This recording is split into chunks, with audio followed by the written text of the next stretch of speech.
A scream echoed through the parking lot. A 70-year-old woman was being forcefully pulled by a police officer, while bystanders stood in silent hesitation. The air seemed frozen in time, filled with suspicious glances and a heavy, oppressive quiet. She had only wanted to pick up a few essentials. But why had things escalated to this? How had a routine action led to such a terrifying scene?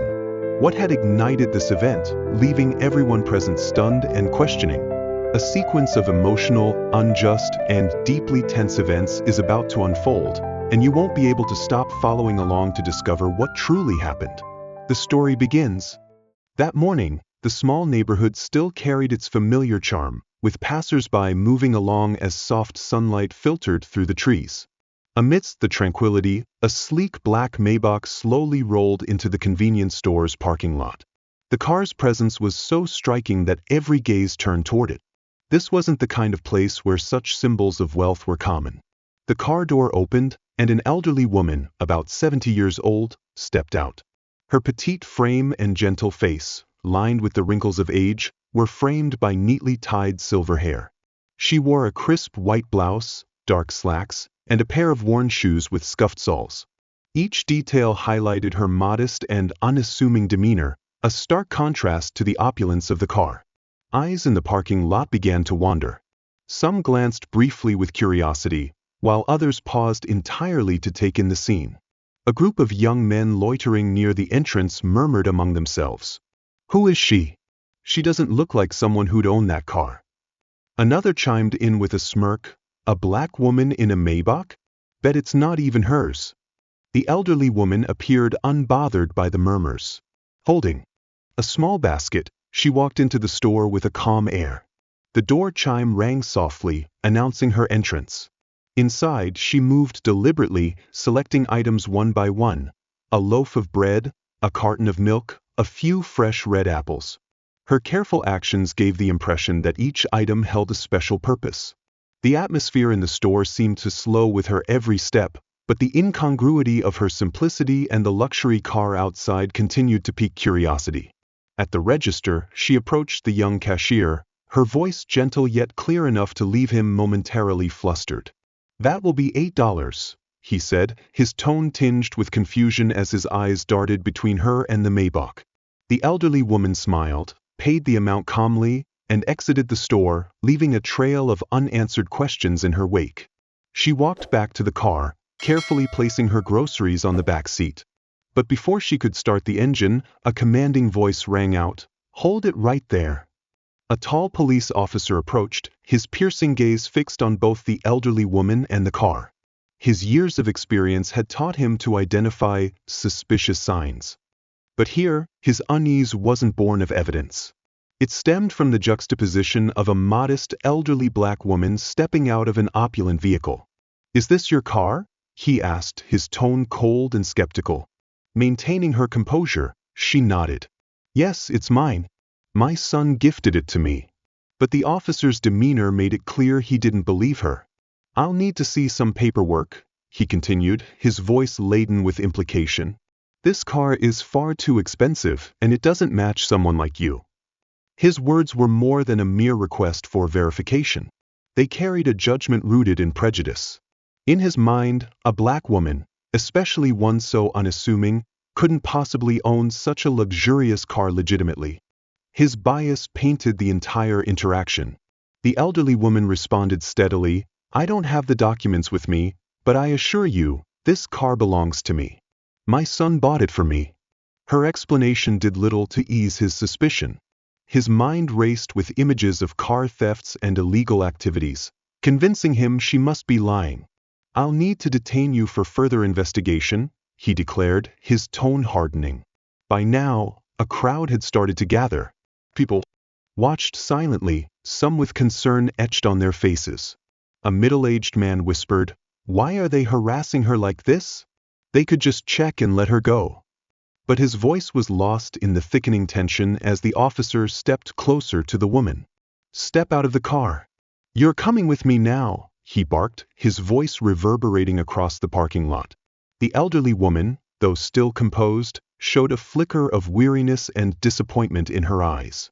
"I'm not refusing to cooperate, "But the way you're handling this is unjust," she said, her voice trembling slightly. But the officer didn't seem to hear her.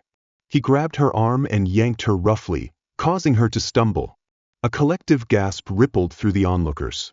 "What the hell is he doing?" a young woman whispered, her hand covering her mouth.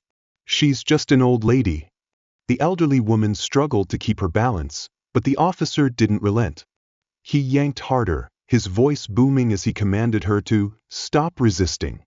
A few onlookers couldn't remain silent. "Stop it! She hasn't done anything wrong," someone shouted, but the officer's cold, piercing gaze silenced any further objections. In the tension of the moment, the woman's footing slipped, and she fell to the pavement. Her frail hands touched the cold concrete, and she looked up at the officer with a mix of pain and profound disappointment. "I tried to explain," she said weakly, but before she could finish, something horrifying happened. The officer, in a fit of anger and loss of control, drew his gun and fired a shot into her leg. The sharp crack of the gunshot shattered the air. The crowd recoiled. Some screamed, others turned away in shock. The elderly woman collapsed, clutching her bleeding leg. The wound, though small, oozed blood that pooled on the pavement, creating a stark crimson trail. Chaos erupted in the parking lot. Cries of outrage filled the air. "This is brutality. You can't do this," someone shouted. But no one dared step forward. The officer's authority and steely demeanor formed an invisible barrier, keeping everyone at bay. They could only watch, helpless, as the elderly woman was dragged to the police car. She clutched her injured leg tightly, her eyes clouded with pain and fear. The officer shoved her into the vehicle, and the crowd's silent discontent lingered in the air. The young man, his hands trembling, held up his phone, recording the entire ordeal. "They're not getting away with this," he murmured. Meanwhile, an older woman wiped tears from her face, her expression etched with fury as she watched the police car disappear into the distance. The blood on the pavement remained, an undeniable testament to the injustice that had just occurred. The heavy tension hung in the air like a warning. This wasn't over. Inside the police car, the atmosphere was suffocating. The elderly woman huddled in the corner, her trembling hands pressed against her wound. Her eyes betrayed a mixture of fear and helplessness. Each jolt of the vehicle sent sharp pains through her body and soul. She couldn't understand why she was being treated like a criminal, because of her skin color? Because of the luxury car she had been driving? Her heart ached with indignation. "I did nothing wrong," she thought to herself. But would her words ever be heard? The officer's harsh tone, his violent actions, all of it was disturbingly familiar. She knew all too well how prejudice could blind reason. At the station, she was led into a small, sterile room. The metal table and chairs were cold and uninviting, and the harsh fluorescent light overhead cast an unforgiving glow. Across from her sat the officer, tapping a pen against a folder. "You'd better come clean," he said, his voice devoid of empathy. "That car obviously doesn't belong to you. It'll be easier for you if you just admit the truth." The elderly woman closed her eyes, willing herself to stay calm. She didn't want to cry, though fear weighed heavily on her. "I don't know what you want me to say," she replied, her voice trembling. "That car is mine. My son gave it to me. I've done nothing wrong." Her response elicited a derisive smirk from the officer. "Your son," he scoffed. "Who's going to believe that?" He stood abruptly, leaving the room with an air of disdain. Left alone, she rested her frail hands on the table, her gaze fixed on the bloodstains seeping from her wound onto the floor. The quiet of the room only made the pain more acute. After some time, another officer entered, tossing a battered phone onto the table. "You get one call. Make it count," he said flatly. Her hands shook as she picked up the phone, dialing a familiar number. Each ring felt like an eternity. When the line finally connected, her voice broke as she spoke. "Hello, it's me, your mother." A startled voice came from the other end. "Mom? What's going on?" She took a deep breath, trying to steady her voice. "Son, I'm at the police station. They think I stole the car you gave me. I don't know what to do." Her voice cracked, the weight of her ordeal finally overwhelming her. I tried to explain, but they wouldn't listen. On the other end of the line, her son was momentarily stunned. Mom, are you hurt? Did they do something to you? His voice was filled with alarm. It's just a small wound, nothing serious, she said, trying to reassure him. But I need you here. They don't believe me. Don't worry, Mom, he said, his tone resolute. I'm coming right away. They'll answer for what they've done to you. Not long after, at the police station, the arrival of a luxury SUV caused a stir among the officers. A tall, impeccably dressed man with a commanding presence stepped out of the vehicle, his sharp gaze radiating authority. Accompanying him were a renowned attorney and two professional-looking bodyguards. They strode purposefully into the station, creating an atmosphere so tense it was palpable. The man, the elderly woman's son, approached the reception desk. His voice was deep and resolute, carrying an undeniable weight of authority. Where is my mother? I need to speak with the officer in charge of this case immediately. The officer at the desk hesitated, clearly caught off guard by his presence, stammering, Please wait a moment. I'll inform my superior. Moments later, the police chief emerged, his posture stiffening as his eyes fell on the man. You are, the chief began, but the man cut him off sharply. I'm the son of the woman you've just detained. The chief promptly invited him into the conference room for a discussion. Inside the room, the tension was almost suffocating. The police chief sat at the head of the table, attempting to maintain a composed demeanor, though his eyes betrayed unease. Across from him, the man sat with a piercing gaze, his voice low but resolute. We will not leave until you provide a clear and detailed explanation, he stated, each word slicing through the chief's composure like a blade. The attorney seated beside him chimed in, his tone calm yet authoritative. By law, any use of excessive force by law enforcement must be thoroughly investigated. We demand immediate access to CCTV footage from the parking lot, along with all relevant reports and evidence. And let me remind you, this incident has already been documented by witnesses. The police chief swallowed hard, his trembling fingers flipping through the files before him. He tried to maintain an air of authority, but his words were tinged with defensiveness. We followed protocol. The car was extraordinarily expensive, and the woman couldn't produce proof of ownership. That was clearly suspicious. The son leaned forward, his gaze burning through the chief. Protocol? Your protocol involves shooting an elderly woman and arresting her without evidence? That's the process you're so proud of? Let me assure you, I will make this public. Before the chief could respond, the attorney signaled for the station staff to bring in a laptop and the CCTV data. The video from the parking lot played on the screen before everyone in the room.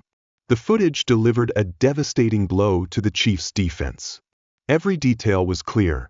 The elderly woman calmly exiting the vehicle, behaving politely, and doing nothing wrong. The video then showed the officer violently grabbing her and shooting her in the leg, rendering any excuse indefensible. After the CCTV footage concluded, the air in the room grew unbearably heavy. The officer who had shot the elderly woman, standing against the wall at the back of the room, could no longer mask his discomfort. His face, initially stoic, now betrayed a growing panic, his eyes darting about as if searching for an escape from an impossible situation. The son rose from his chair and approached the officer, his voice sharp and unwavering. Explain yourself. Why did you shoot an elderly woman, unarmed and posing no threat to anyone? Is this what justice looks like to you? The officer inhaled deeply, trying to steady his voice, though each word seemed rushed. I followed protocol. She resisted and I had to use force to control the situation. That car, she didn't have proof of ownership. I had no other choice. The son's attorney, seated across the table, responded without missing a beat. Protocol? You call shooting an unarmed and defenseless woman protocol? The CCTV footage clearly shows she did nothing wrong. You shouted at her, dragged her, and when she fell, you shot her. That's not law enforcement, that's abuse of power. The officer swallowed hard, his defensive tone faltering. She was uncooperative. I couldn't know if she was dangerous or not. The son stepped closer, his deep, commanding voice forcing the officer to take a step back. Dangerous? A 70-year-old woman with difficulty walking, unarmed, what threat could she possibly pose? Or is it that you looked at the color of her skin and decided she was a threat? Those words landed like a punch, leaving the officer speechless. His face flushed red as he struggled to formulate a response. His eyes darted nervously around the room, where every gaze was fixed on him, silently demanding the truth he could no longer conceal. The lawyer of the Sun didn't allow the officer a chance to retaliate further. Do you understand the consequences of your actions? This isn't just about being suspended. You could face criminal charges for abuse of power and excessive force. You shot an unarmed person without legitimate cause. If this goes to court, do you think you have any chance of defending yourself? The officer had lost all confidence. Beads of sweat formed on his forehead as he stammered. I was just doing my duty. I didn't mean to harm her. I thought she might be dangerous. The Sun, unable to suppress his fury, spoke with a steely voice. Dangerous? My mother was lying on the floor, bleeding because of your bullet. You didn't care about safety or justice. All you cared about was your prejudice. You acted as if my mother's skin color was a crime. Those words left the officer frozen, his eyes filled with fear. He stammered, his voice barely a whisper. I didn't mean to. I didn't know it would come to this. The lawyer tapped lightly on the table, signaling the end of the confrontation. Regardless of your intent, your actions are inexcusable. We will make sure you are held accountable under the law. The officer could no longer muster a response. He lowered his head, his hands clenched tightly as if to stop them from trembling. The harsh words, the damning footage from the CCTV video, and the piercing gaze of the furious Sun crushed any weak defense he might have had. A heavy silence enveloped the room. The Sun turned to the police chief, his voice laced with sarcasm. Is this the evidence you need to justify your actions? Is this how you protect the public? The police chief had no words. His face was pale, and his eyes avoided contact. He muttered a few broken sentences. We will handle this matter according to the law. Too late, the Sun replied. I will handle this matter myself. And I will make sure justice is served, whether you want it or not. After the confrontation, the elderly woman was immediately released from the holding cell, exhausted and frail. The Sun rushed to support her, gently holding his mother with a look of anguish in his eyes. The elderly woman staggered, her legs trembling, her face pale. Are you okay, Mom? He asked, his voice trembling slightly. She only shook her head, her weary eyes meeting his, unable to speak. Witnessing his mother's pain, the Sun's anger boiled over. He turned back to face the police chief, his voice cold and deliberate as he spoke. Your actions didn't just harm my mother, they insulted an entire family. I will do whatever it takes to ensure that what happened here won't be buried. Back home, the Sun wasted no time. Sitting in front of his computer, he carefully edited and trimmed the CCTV footage. Determination burned in his eyes. People need to see this, he muttered, hitting the share button to spread the video across all his social media platforms. But he didn't stop there.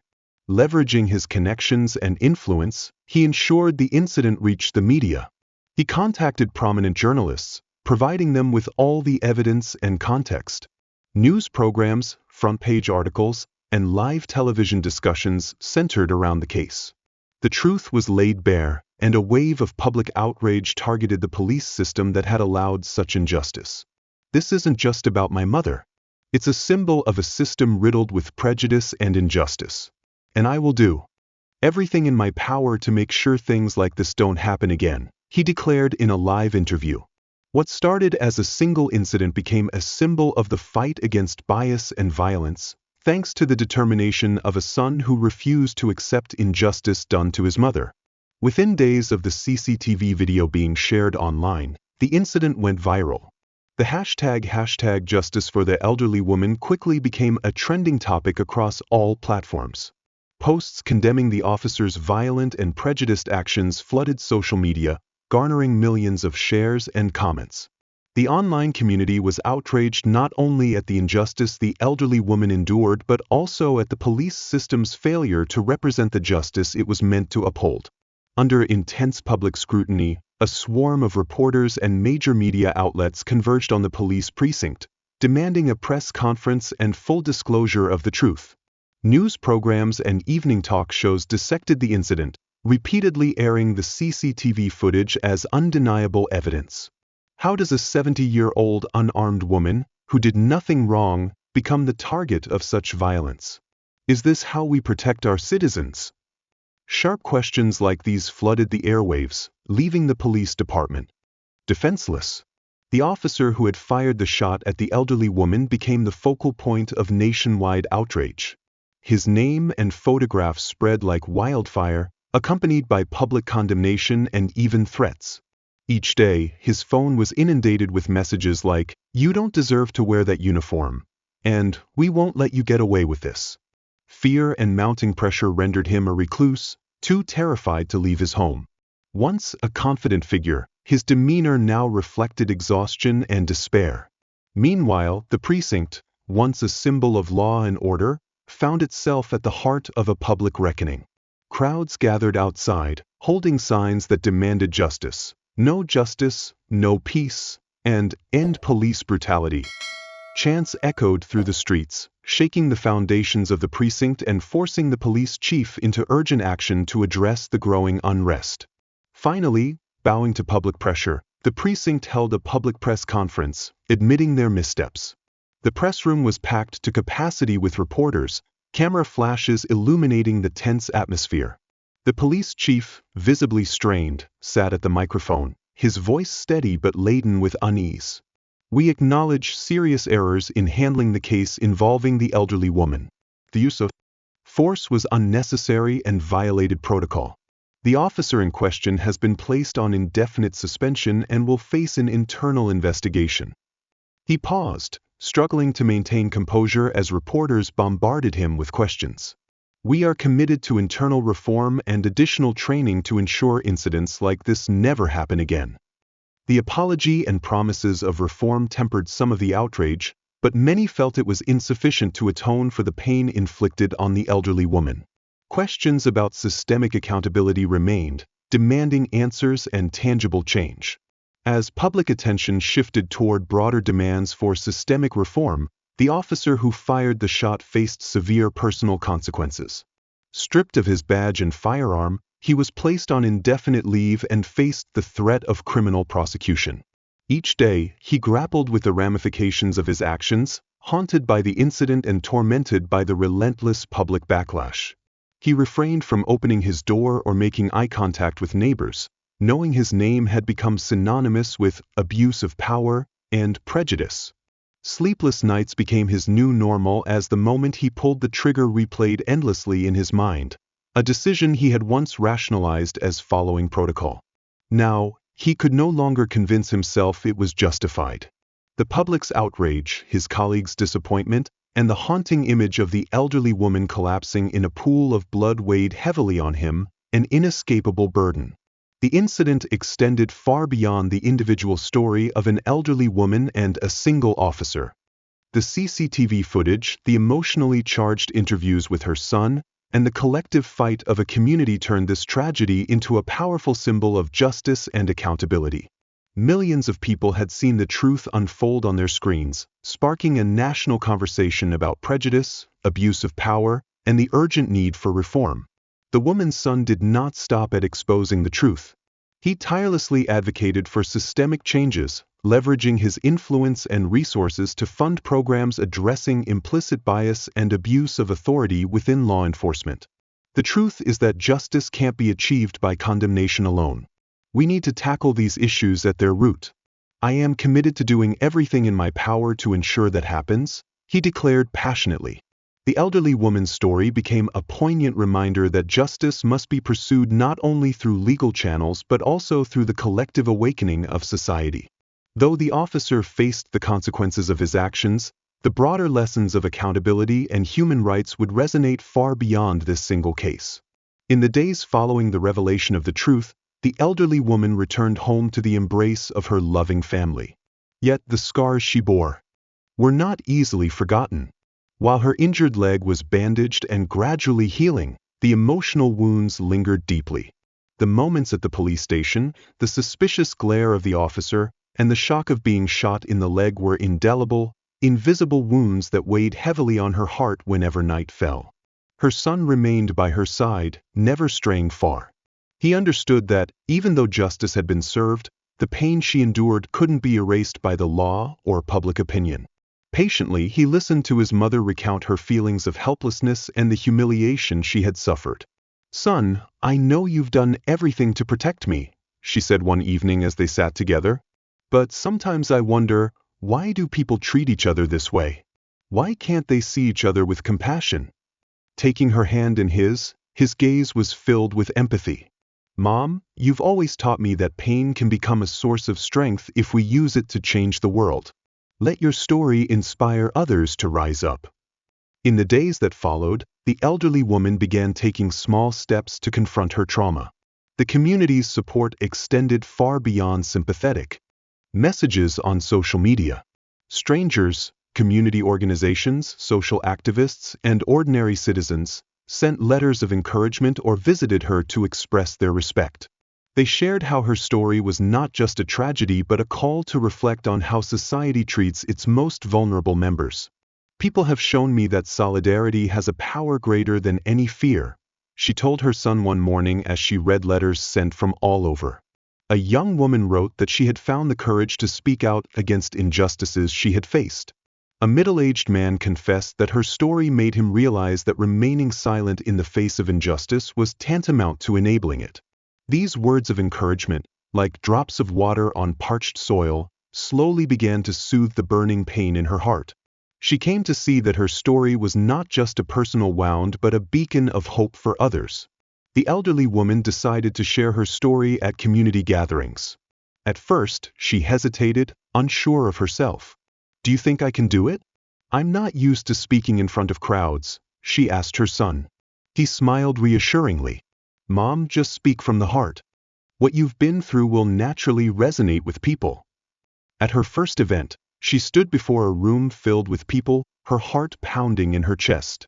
But as she looked into their warm, expectant eyes, she felt an unexplainable sense of calm.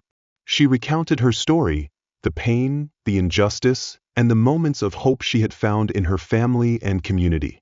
She spoke of how love and kindness had helped her rise again. "I once thought I was just an ordinary woman, living a simple life. But what I've experienced taught me that each of us has the power to change society. We don't need to hold positions of power, we just need the courage to stand up and refuse to stay silent in the face of injustice." Her words brought a hush over the room. The silence broke into thunderous applause as she bowed her head in gratitude. An older man approached her, took her hand, and said, "You've shown us that, no matter how small we may feel, our voices can make a difference." She didn't stop at public gatherings. The elderly woman began participating in educational programs at schools, sharing her story with younger generations. She believed that only when education was rooted in respect and fairness could prejudice and injustice be eradicated at their core. "I want young people to understand that prejudice isn't innate, it's taught. And because it's taught, we can learn to unteach it. Look at each other with your hearts, not through the lens of skin color or social status." The lessons from her life not only helped young people grasp the value of empathy but also inspired them to take action to build a fairer society.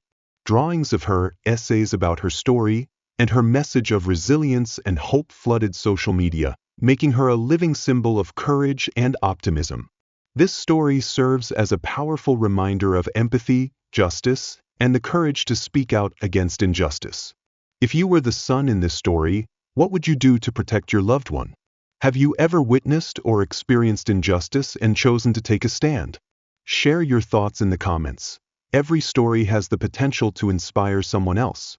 If this story resonates with you, share it with your friends and family to spread the message of compassion and the importance of standing up for what is right. Thank you for supporting the channel.